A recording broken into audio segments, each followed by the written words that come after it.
এক নির্জন গ্রামে বহুদূর থেকে এক পীর সাহেব এসেছেন। তার জ্ঞান ও ক্ষমতার গল্প ছড়িয়ে পড়েছে গ্রামের প্রতিটি কোণে। রাতে গ্রামের এক বাসিন্দা এসে জানায়, বট গাছের নিচে ভূতের কান্নার শব্দ শোনা যায়। পীর সাহেব বললেন, দেখি, ভূত যদি সত্যিই থাকে কথা বলবো।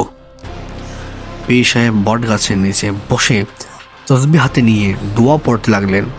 হঠাৎ এক ছায়া মূর্তি তার সামনে এসে দাঁড়ালো।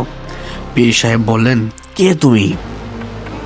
মূর্তি জানালো সে এই গ্রামের এক সময় বাস করত। এক সময় এক লোকের কারণে তার মৃত্যু হয়। পীর সাহেব বললেন, তোমার এই অশান্তি কেন? ভূত উত্তর দিল, অন্যায় ছিল তাই শান্তি পাইনি।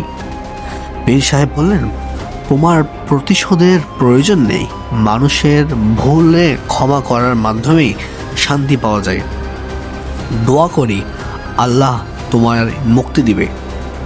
গ্রামের মানুষ এই ঘটনার ধারা শুনে উপলব্ধি করতে পারলো, ভয় বা প্রতিশোধ নয়, ক্ষমা ও শান্তিই সব সমস্যার সমাধান। এই গল্প আমাদের শেখায়, প্রতিশোধ নয়, ক্ষমার শক্তি আমাদের জীবনে শান্তি আনতে পারে। আপনারা কি ভাবছেন?